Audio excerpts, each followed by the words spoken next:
this is the lineup, and I'm really happy to have been asked to lead us through this. What we'll be doing now is I'll ask a couple of questions of the panelists, and I hope that within like 20 minutes or so, we would then open it up to you, to the audience.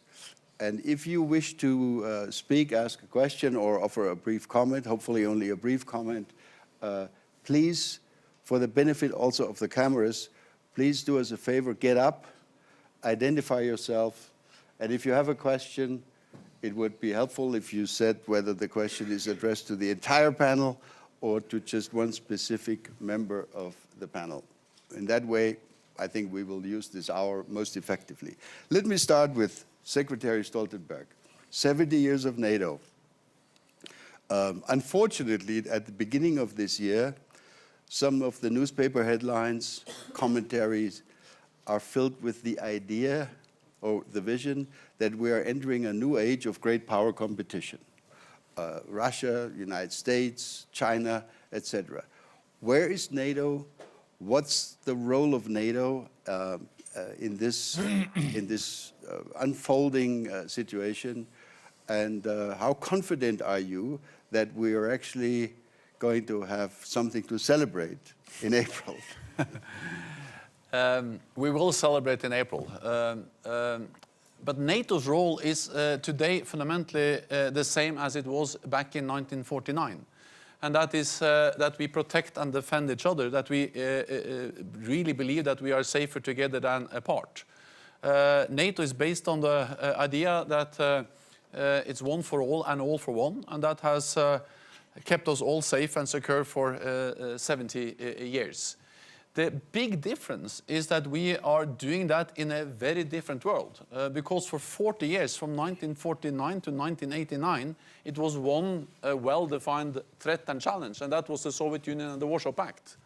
Now, neither the Soviet Union nor the Warsaw Pact exist. Actually, 8 of the Warsaw Pact members, or 8, they are now members of, there were 8 members, 7 are members of NATO, and the eighth member doesn't exist anymore. That was the Soviet Union. So we have to do collective defense, provide security in a very different world, where we have many threats, many challenges at the same time. Cyber, terrorism, we have proliferation of nuclear weapons, weapons of mass destruction. We have tendencies to great power competition between China, Russia, United States. And we have also a Russia which is much more assertive, responsible for aggressive actions from the Kerch Strait to the streets of Salisbury using their agent there. So we have to do fundamentally the same in a very different security environment. The good news is that NATO is adapting, and that's actually the reason why we should celebrate, is that NATO has been able to change while the world is changing. We have implemented the biggest reinforcement of our collective defense since the end of the Cold War, with high readiness of our forces. We have deployed forces in the eastern part of the alliance for the first time in our history, battle groups there. And we are doing more together, North America and United States. And contrary to what many people believe, the US is not leaving Europe. They reduced their presence after the end of the Cold War. And the last US battle tank left Europe in December 2013. But now the US is back with a full armored brigade. So actually the US is now increasing their presence in Europe as a response to the need to strengthen NATO and collective defense in Europe. European allies are also stepping up. Since 2016, they have increased defense spending across Europe and Canada by $41 billion. We had a NATO summit in July last year in July, and there we agreed to further strengthen our efforts, and we now see the results based on national plans coming in from all the allies. They will add $100 billion by the end of next year. So things are changing. By 2024, we expect $350 billion. So it has been a lot of focus from not least the US on burden sharing And my message to the United States is that actually we are improving burden sharing. We see the results. European allies are stepping up. The last thing I'll mention, which we are the most immediate challenge we are faced with, is the breakdown, the potential breakdown of the INF Treaty. The INF Treaty is a cornerstone for arms control for our security. It's a treaty that was signed in 1987. It introduced the number of missiles. It banned all missiles, 0. And it has served us all very, very well. The problem now is that Russia is deploying new missiles in Europe, violating the treaty. The United States stated at the NATO foreign ministerial meeting in December last year that by the 2nd of February, if Russia has not come back into compliance by then they would start the process of withdrawing from that treaty. We will meet Russia tomorrow in the NATO-Russia Council in Brussels with NATO allies. And our task, our main goal is to continue to try to call on Russia to come back into compliance, because these missiles are mobile, they are nuclear capable, they are hard to detect, they have short warning time, they can reach European cities, so they are by that also reducing the threshold for any potential use of nuclear weapons. So there are many reasons for staying strong together in NATO also for the next 70 years. Thank you. Yeah, yes, thank you very much. I mean, that's an explanation of essentially NATO as a healthy organization faced with serious challenges. But let me turn to John Kerry. I mean, you know, in my country, in Germany, we had for the first time in decades newspaper articles, not many, but some, that started arguing, apparently we can no longer trust the United States. Maybe we should have, you know, a European or even a German bomb. Can we still rely on the United States? What's your take on the health of this alliance and how it should be taken forward? Well, Wolfgang, thank you. First of all, thank you for asking me to join you here today. This is a really timely and important topic. I'm delighted to be with all of our panelists, but I particularly want to say how a pleasure it is to be back with Jens and with Ursula. We worked so closely together for such a long period of time, without rancor and without insults, gratuitous or otherwise. And that's what I want to try to talk about today in the context of NATO and Europe. And I ask you, all of you, to think about this discussion in a larger context.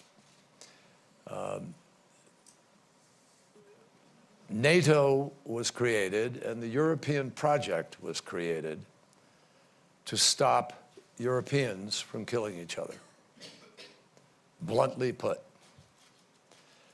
And if you go back to the 1940s and 50s and the challenge of a then Soviet Union,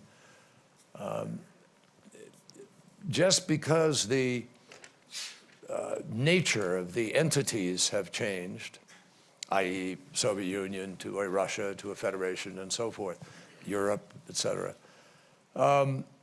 Just because that's changed does not change the fundamental interests and values that underscore not just NATO, but Europe. And NATO is integrally a component of the European project. It has to be viewed as such. And there are countless ways, I mean, Jens could run through a long list of ways in which NATO has proven itself as a bulwark in support of the European project. Now, writ large, globally, this is a moment in human history. It's a moment in the movement of the challenges on this planet, and they are massive and grown right now. This is a moment for the world to be coming together, not to be breaking apart. And you have to measure the breaking apart, whether it's a Brexit, whether it's the turmoil in several European countries, the sort of neo-populism slash, I would say, demagoguery that is pulling people into a place of fear again in Europe. You have to stop and measure history, folks. No place has done well when economies become tense, when people don't do well economically and shared prosperity of globalization, when you have demonstrable discrimination and fear promoted through exploitation of religion or sect or tribe or geography or background. The history is not good when those forces are unleashed. And then when you add to it a demagogue who comes along and wants to exploit it. And I think all of you can find 1 or 2 or 3 or 4 demagogues at work today. The fact is that there are leaders of major countries in the world who are promoting a new narrative about the liberal order of the West, which is part of what NATO is. It's part of this bulwark that was built in the aftermath of World War II and the history of the 20th century and the numbers of people who died in that century, World War I, World War II, Vietnam, so forth. It's vastly more killing than is taking place anywhere on the earth today. And part of the reason for that is NATO. Part of the reason for that are the values that are lived out in Europe.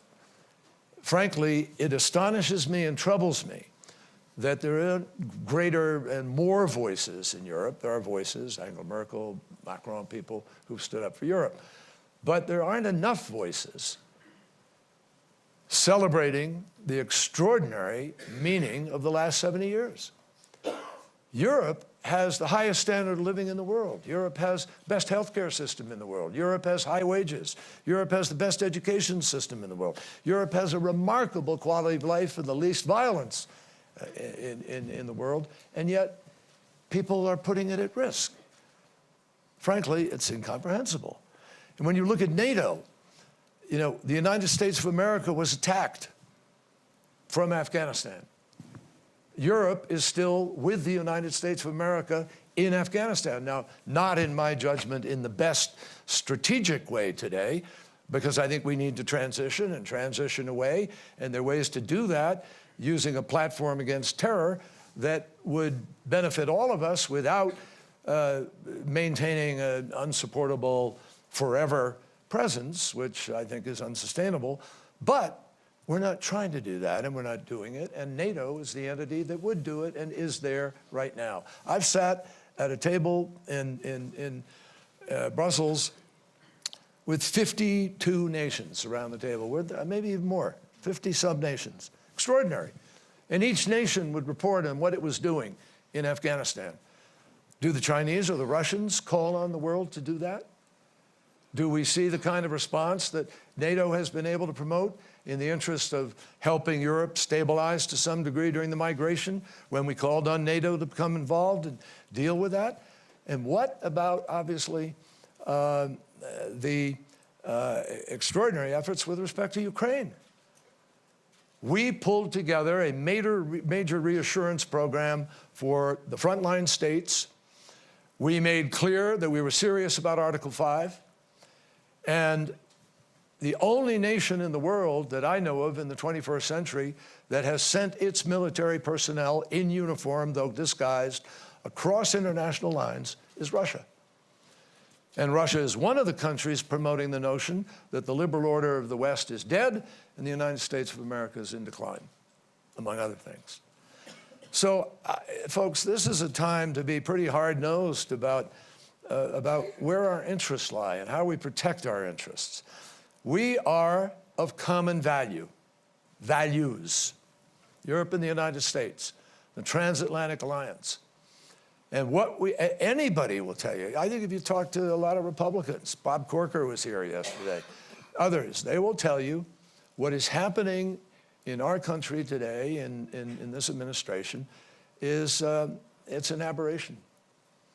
It's even hard to predict for people in the administration where it's going to be tomorrow or the next day. So yes, there are legitimate questions being asked today.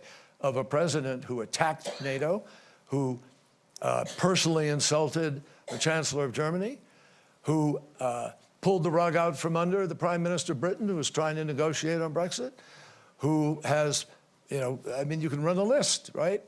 And the problem is, yes, there is a question about, will this president, in fact, be there?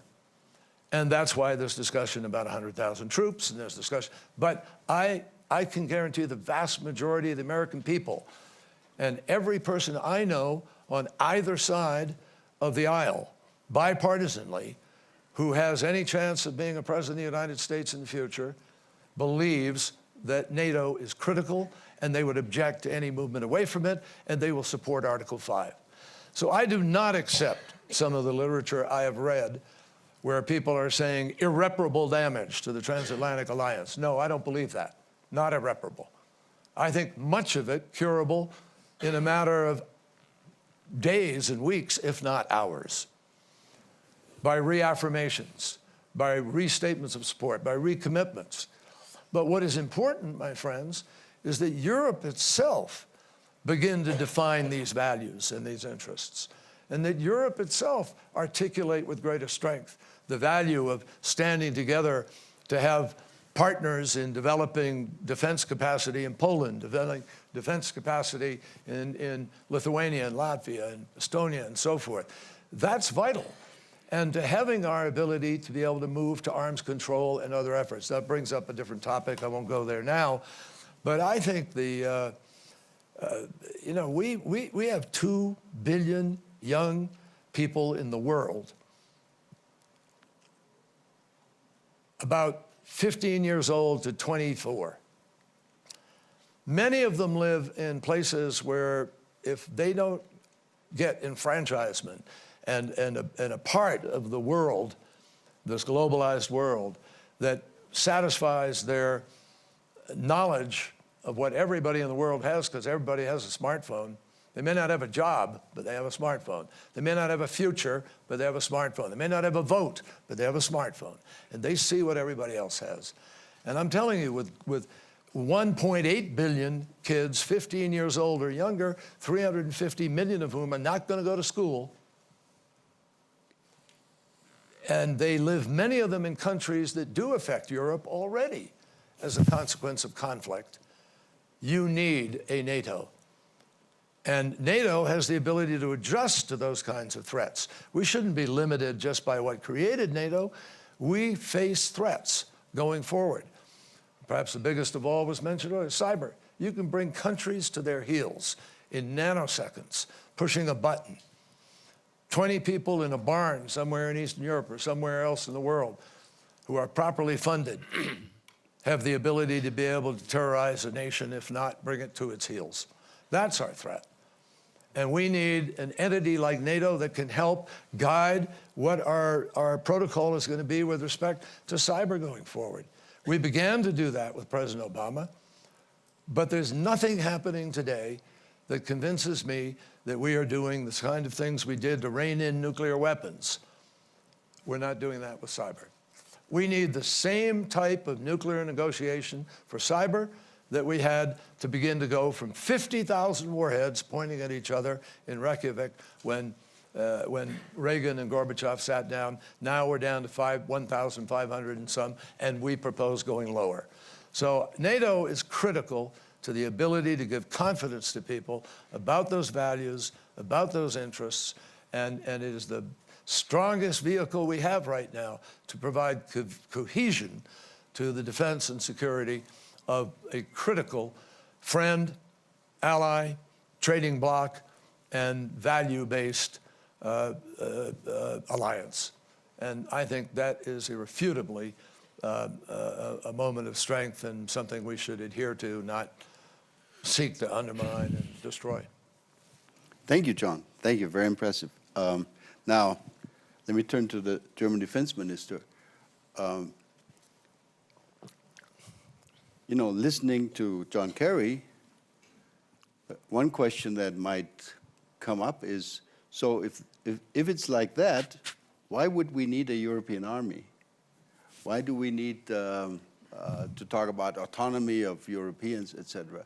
Can you explain to us a little bit what the motivation is and to what extent these ideas about European capabilities are or are not helpful to the larger NATO effort, please? Yes, thank you. Thank you, John, and I can underline each of your words. You know, NATO, if we wouldn't have it today, we should invent it. It is an indispensable NATO we do have, and I'll reinforce what you said. We are totally aware that NATO, yes, it is the strongest military alliance in the world, but why do we have it? Because it is an alliance of values, an alliance of democracy, who have sworn to each other that we will defend each other undisputed and without any regard whether it's a mighty and a large country or small and little country. And this sentence of, and this feeling in NATO that we are defending together values of democracy, the freedom, the rule of law, the dignity of every single person, humanity. In humanity, these are the values why we came together, as you pointed out, 70 years ago. But today, if we look around, those are all values that are under pressure again. And therefore, NATO is, again, in a period of transformation, indispensable, and it's our task to make it, to have it adapted to the new challenges we do have. Now, referring to your question, NATO is an alliance of 29, and we will, as you said, Jens, one for all and all for one, we will, if 1 square centimeter is being attacked in our territory, we will stand up together, be it Montenegro or be it the United States. You reminded us of the one time the Article 5 has been pulled, the collective defense, that was 9/11, and we all stood up together to defend the freedom and to fight terror. So this principle is ironclad. Europe has always been asked to step up and to get organized. Europe, now 28 countries, is what defense matters are concerned, has been for a very, very long time, very fragmented.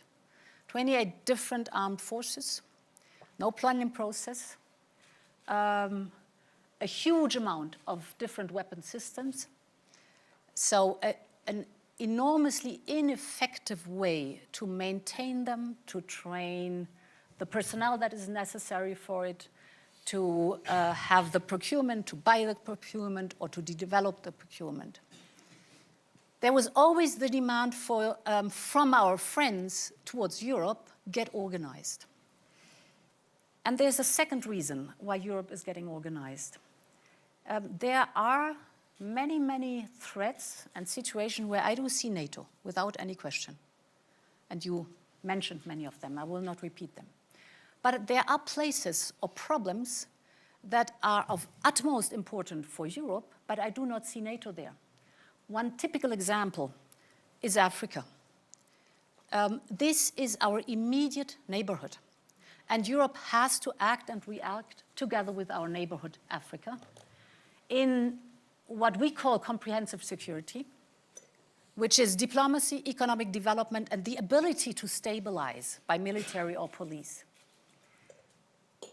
Up to a couple of years ago, Europe in general was not able to react to a crisis that concerned our interest in a timely manner, because we had neither structures nor procedures for that. Now, with the evolving crisis around us, Europe, 1.5 years ago, decided to build up the European Defense Union, to get organized as Europeans, what our defense is concerned, the planning process, the European Defense Fund for funding that, to harmonize the weapon systems and the different armed forces we do have. And I'm deeply convinced it will not only strengthen the ability and the credibility of Europe to act and react in its immediate neighborhood or when its interests are concerned, but it will also and is also strengthening NATO, because of course we are complementary to NATO.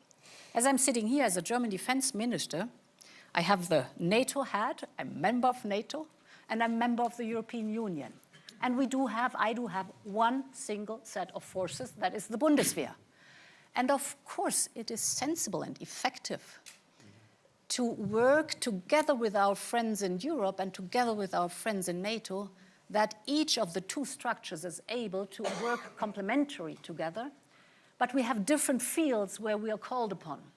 So NATO will always be collective defense, NATO will always be Article 5, but the European Defense Union will represent in future the ability of the European Union to protect Europe and to act in a comprehensive way with diplomacy, economic development, and, if necessary, military means. I'm looking at our clock, which is ticking, and I think we need to try to speed up a little bit in order to have sufficient time for our Q&A session. Turning to the Polish foreign minister, maybe a question that would go directly, to Poland is the following question.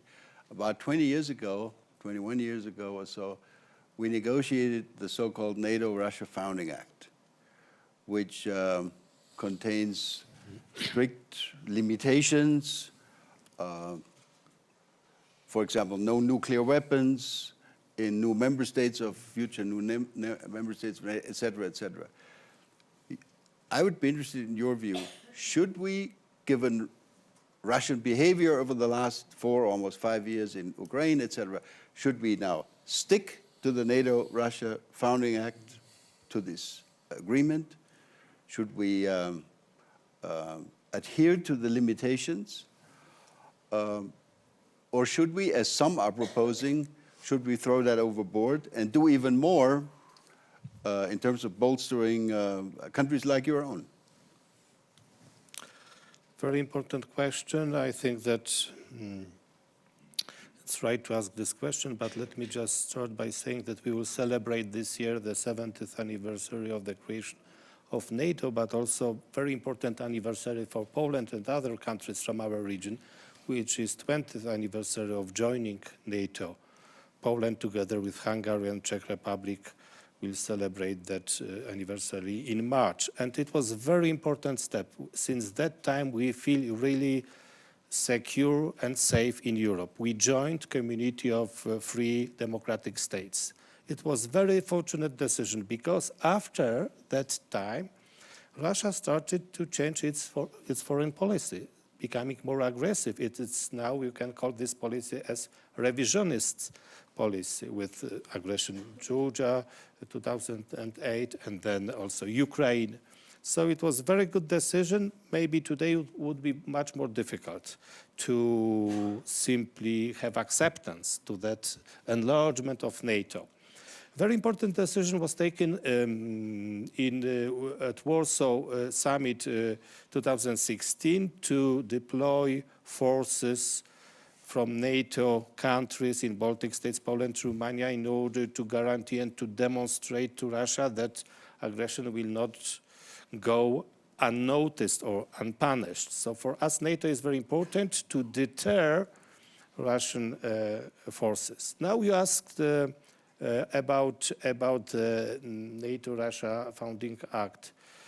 Of course, it's a similar to INF Treaty to a certain extent. Both parties should obey to what they decided should follow.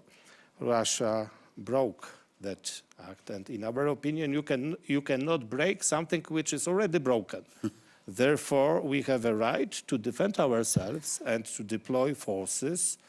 It was already provided in the treaty, one division, or what does it mean? Substantial forces.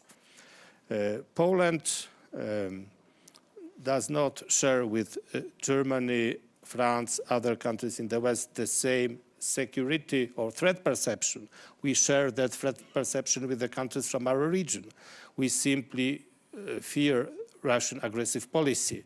Therefore, we are much more, so to say, we want more American deployment of troops because, in our opinion, transatlantic bonds and American army is the only deterrent Russia takes into consideration when they think about its foreign policy.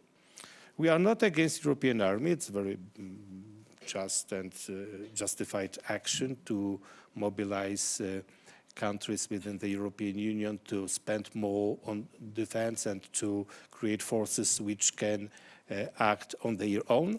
But in our opinion, only transatlantic links, therefore only NATO is a real security guarantor for our countries. So this is how we see the situation. So I can just summarize my short introduction that in Europe there are different threat perceptions, and countries to the east, close to the eastern flank of NATO, have kind of a different priorities. Therefore, for us, American cooperation with the United States in the field of military is crucial, and also Poland is decided to spend much more on defense, and we will increase from 2% now to 2%, 0.5 in future, in order to take also our burden to invest in common defense. Thank you very much. Thank you. Kishore, you published a book not so long ago with the very provocative title, Has the West Lost It? So here's my question. I should have brought a copy here. So here's my question. Has the West lost it when you listen to this discussion? Or, to put it a little more, I guess, intelligently, what role do you see as looking at NATO and our region from the outside, from an Asian perspective? What role do you see for the transatlantic alliance in the evolving international system, in this new landscape of quote-unquote great power competition, et cetera, et cetera? Kishore, well, try to be brief. I know you're watching the clock. Yeah. So Yeah. I'll make 3 very quick points to answer your question directly. The first point I want to make, and it's an important point, I think from the point of view of the rest of the world, at a time when everything is changing, right? We are entering a new era of world history. And just to give you how dramatic the change is, you had 200 years of Western domination of world history. Today, in PPP terms, the number 1 economy is China, number 2 is the United States, number 3 is India, number 4 is Japan. Not one European country in the top 4. It's a different world. So with everything changing, it's good to have some pillars of stability in the world, right? And since the West created, in many ways, the global architecture post-1945, which is still, I think, working and holding the world together, and I spent 10 years as ambassador to the UN, so I know that many of these global multilateral institutions work, and they rest on the transatlantic alliance as the substructure of the global governance architecture. So the rest of the world doesn't want to see this transatlantic alliance being shaken. It's good if it stays together. But my second point at the same time is that at the end of the day, an alliance is about threats. Now, threats, as you know, we are talking about geopolitical threats. The word geopolitical means geography political. Now, the geography of Europe is very different from the geography of the United States or North America. And the number 1 threat that Europe is going to face in the 21st century is not the number 1 threat that America is going to face in the 21st century. To put it very bluntly, what Europe's going to face, in 1950, Europe's population was twice that of Africa's. Today, Africa's population is twice that of Europe's. By 2100, it's going to be 10 times the size of Europe. I guarantee you, you've already seen what a few boats have done, right? They have distorted the whole political process in Europe, You had these populist parties coming in because people are frightened of these boats coming. And the leaders haven't paid attention to the people's fears. The peoples are not worried about Russian tanks coming tomorrow. They're more worried about the African migrants coming. And here, Secretary of State John Kerry is absolutely right when he talks about the young 2 billion people with a smartphone. More and more of them are going to come. And how do you keep them out? So that brings me to my third point. You got to develop Africa economically. There's only one solution. And who's the number one potential partner for Europe for the economic development of Africa? Who's the number one investor in Africa today? It's China. So it would be quite natural if you look at geography, geopolitical interests, there's a convergence of interest within Europe and China to develop Africa economically and hold back the boat people. But I guarantee you, and that's what my next book is about, in the next 10 years, there will be a spike in US-China rivalry. No number one power gives up its number one power that easily. And China's economy, in nominal market terms, will become number one in 10 to 15 years. There will be a tremendous Sino-American geopolitical struggle coming. And then, where does Europe stand? Does it look after its own geographic interests and work with China and Africa? Or does it work with the United States to counterbalance China and sacrifice its interests? Now, these are hard questions. There are no easy answers. But what I would recommend to the Transatlantic Alliance, since we want you to continue, we want you to remain strong, please have some very hard-headed discussions among yourself about how you keep this Transatlantic Alliance strong in a 21st century which is completely different from the 20th century. Great, thank you very much. That's a thought-provoking point that you're making. We are now inviting all of you to ask questions. Who would like to ask the first question? Again, Hello. Please identify yourself, if you could. Thank you. My name is Ludmila Batura. I'm Global Shaper from Minsk Hub. I have a question to Mr. Stoltenberg, Mr. Kerry, and Mr. Zaputovich. Recently, in foreign media, in press, there has been a dispute whether Russia will occupy Belarus. So I was wondering, what is your opinion, whether this will happen, how this will happen, whether it will be like a military aggression or not, and if it will happen, what could be the response of NATO? Thank you. All right. Jens? So first of all, I think that we have to just assume that that will not happen. Because I think it's extremely important to stand up for the sovereignty and the territorial integrity for every nation in Europe. Having said that, we have seen that Russia has violated the territorial integrity of several neighbors. Russia has troops in Moldova without the consent of the government in Chisinau. They have troops in two parts of Georgia, Abkhazia and South Ossetia. Of course, they have illegally annexed Crimea, and they are destabilizing eastern Ukraine. And we have seen the aggressive actions of Russia in the Sea of Azov. What NATO is doing is that, as a response, not least to this more assertive Russia and more these aggressive actions of Russia, we have, as I said, significantly strengthened the readiness of our forces, increased our presence in the eastern part of the alliance, and European allies are now investing more in defense, and US is increasing their presence in Europe. And the reason why we do that is to prevent conflict. The main reason for NATO's deterrence is to send a clear signal to any potential adversary that if any ally is attacked, the whole of NATO will be there. And that's the best way to avoid any conflict. So NATO is responding, and we are ready then to, of course, defend any NATO ally. Belarus is not a member of NATO.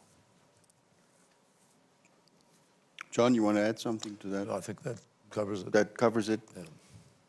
If I may just add to this, of course, Belarus is a very important neighbor of Poland, and we support sovereignty, territorial integrity, independence of Belarus. I think that also there is a role for the European Union to support pro-European orientation in the country.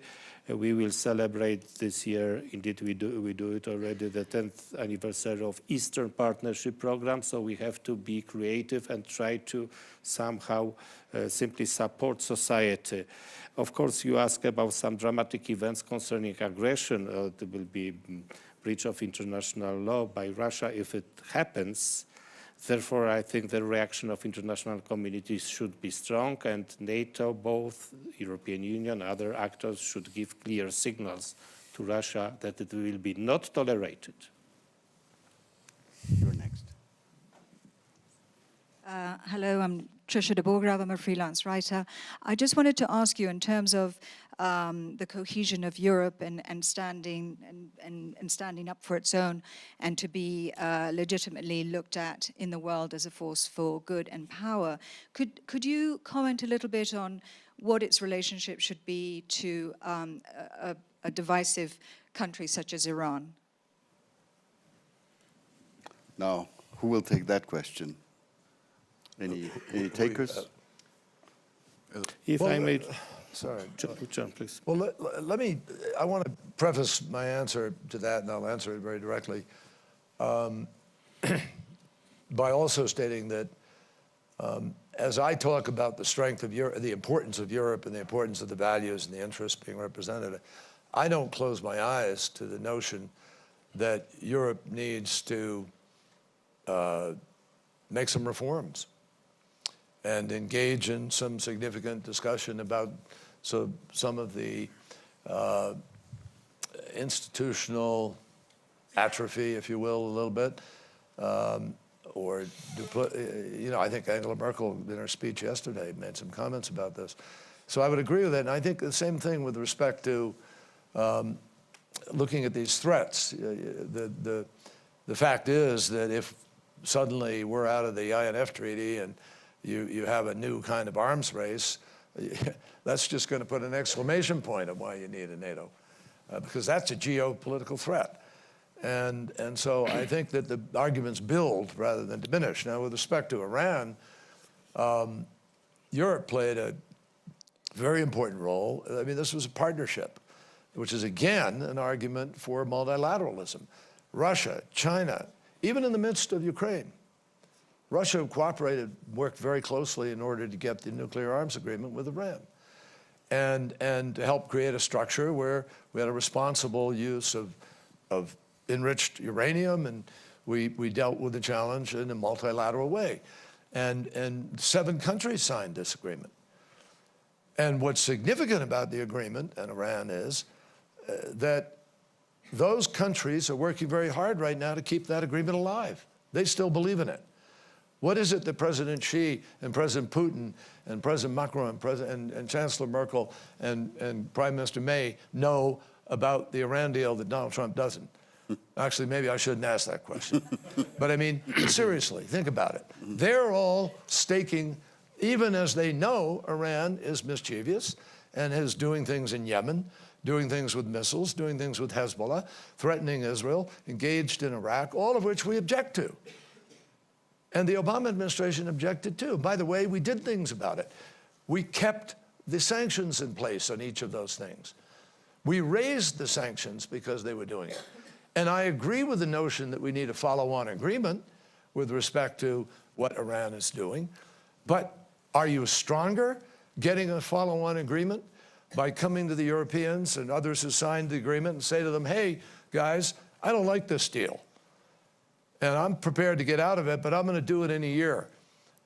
And I'm going to call on you to join me to get a follow-on agreement from the Iranians with respect to Hezbollah and missiles and other things. Don't you think we're stronger going into that together to leverage the follow-on agreement? That's not what we did. The president just pulled out, walked away, and has engaged in an effort to create such rigid application of secondary sanctions and other things, that what he's really engaged in is a regime change initiative. That's obvious to anybody who understands this. But in effect, what it has done is strengthen the IRGC, strengthen the very people who didn't want a nuclear agreement and who said to the Supreme Leader, don't negotiate with the United States, you can't trust them. So it's turned everything on its ear in a way that will not achieve the very goal we want to achieve with respect to Iran. So look, I think you also have to look inside Iran. You can't just be, blanket statement about whole nation. There are huge differences between Arab Sunni and Shia Persian. And people don't acknowledge that in any way whatsoever when they start talking about hegemony in the region and this and that. It's not going to happen. So, particularly with the United States, locked in with our other friends in the region and making it clear we're not going to let that happen. So false threats should not command the attention of, and I'm not saying the missiles are a real threat, the transfer of weapons are real threats, but in other ways, some things have been exaggerated that I think make it very difficult to find a way forward that the world merits in this kind of situation. Iran, in many ways, I tried to get Iran and Saudi Arabia to sit down. And King Salman actually said to me, yeah, I think we can make that happen, we should. And it's never happened. One of the things I learned fighting in a war as a young man was before you commit your people to go fight somewhere, you really owe it to them to exhaust the opportunities of diplomacy, not rush the war. But we were, before we got the Iran deal, rushing to conflict. There are 3 major leaders of countries who came to us and said, you have to bomb Iran. And President Obama said, you know what? I'm going to do diplomacy before we do that. And look what happened. So that's how I think we manage Iran, by building our alliance with our friends, by working in a way that cohesively leverages the diplomatic outcome that you want to get, rather than just unilaterally going off and pulling out of Paris, pulling out of TPP, pulling out of this, pulling out of Iran, pulling out of Syria. I mean, that's not what happened to the greatest negotiator. Yeah. If I may add to this picture, within the European Union Foreign Ministers Council, we discuss very often the situation in Iran, and I think that we share, the Europeans and the Americans, the share assessment of the role of Iran, which is a problem in the Middle East. We do not agree on how to deal with that. Poland, together with other EU member states, says that JCPOA has positive impact, and we stand by that agreement. The United States decided to withdraw. Now the problem is that, in my opinion, only acting together as a transatlantic community we can be effective in generally dealing with the Middle East. Therefore, myself with Mike Pompeo, we invited ministers from all over the world to the conference in Warsaw. It will be held the 13th and 14th of February to discuss that issue. So we will listen to ministers, to countries of the region, how they see the problem, because we think that, again, transatlantic community is a value, and we have to find a possibility to work together and to address that very important problem today. Good. It's an important point. Ursula von der Leyen. Yes, thank you, John, again for your words, because if I may refer to your brilliant analysis, yes, there are the 2 superpowers, the United States and China, but you were asking where's the role of Europe in between. Well, the European experience is the experience that if we have a club of egoists and if we fight each other, we're all losing. So our bitter experience of the last century was, if we work together, it might be slower, it might be bumpy and messy sometimes and loud and chaotic, but in the very end, it's a win-win situation for all of us, the middle powers and countries. And therefore, it is a question of, do we want a zero-sum game that always needs one winner who needs a loser? Or do we want to invest in the win-win situation that can occur. They are slower, as I said, and they need a lot of diplomacy. They need a lot of compromises. But I think over time, this is going to be the model that's going to keep our world peaceful and inclusive. And therefore, I see a European role in promoting this logic of win-win situation and in promoting, because we are 28 very different countries, in promoting the value in itself of multilateralism, a vibrant multilateralism, to be a vanguard for that principle. And this is a role which I expect Europe to play. Just one line. We completely support it, but please show some determination. Okay. Well, if I may just say that, when I was born, there were 6 countries in the European Union. Today I'm 60 years old. We have 28. It's a huge success story. It's an economic superpower. No, I agree. So 500 million people peacefully together. After reunification, our friends who joined us. It was a win-win situation for all of us. Prosperity rose. So there is a lot of dedication behind it. And we want to complete this and write on this success story in the security and defense sector, but always keeping in mind that multilateralism is the foundation of our work. There was somebody back there. Yes, please. Hi, my name is Alvaro Sainz, and my question is directed to the Minister of Defense of Germany. So one of the things you mentioned about was that NATO was the coming of common values and democracies. And the survival of the alliance is clearly important and top of mind for you all. How do you deal with a member of NATO who is no longer sharing the values of democracy, putting thousands of people in jail, including many journalists, and it has become a pseudo-democracy, a strongman, if you will, pretending to be a democracy. How do you deal with that? Because you have the survival of NATO, but you also have members who will start not sharing the values you have. Yeah. The principle of an alliance is that, and the examples you're pointing out, if you look at the history of NATO, we had over and over these situations where one member state took a wrong turning, if I may say so. And the principle always was, it is better to have the country in our alliance and to work over time to find the road back to democracy and our values than to have it excluded and as an opponent. And there are many, many people in the countries you're referring to that are thriving for democracy, that are working for these values. So it's worth to work hard together. We have different issues, without any question. But the discussion about these issues and the work together to find back to the cohesion within the alliance concerning these values is 100 times more worth it than exclusion and then conflicts that are almost unsolvable.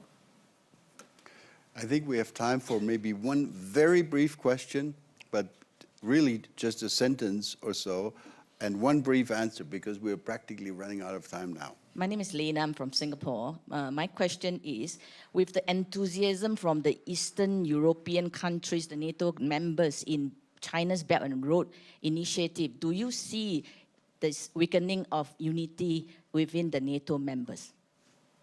Okay, who wants to take that one? Well, Jens, I think. No, I don't see any weakening of unity within the NATO. Actually, I see the opposite. But having said that, we have to understand the following. NATO is an alliance of 29 allies. They are different. They have different history, different backgrounds, some from North America, many of them from Europe. Different political leaders are elected. Sometimes they disagree on important issues as trade or climate or many other issues. And they choose different paths on many different things. But they unite around the core task of NATO. And that is that we defend and protect each other, because especially in a world with more uncertainties, more threats and more challenges, this is extremely important. And some are concerned about the size of China. Well, China is big, that's fair. But NATO, meaning 1 billion people, Europe and North America together, is really a big alliance which is able to cope with all threats and challenges we face in the world today, as long as we stand together. I think that was a pretty good closing remark. Yeah. Thank you very much.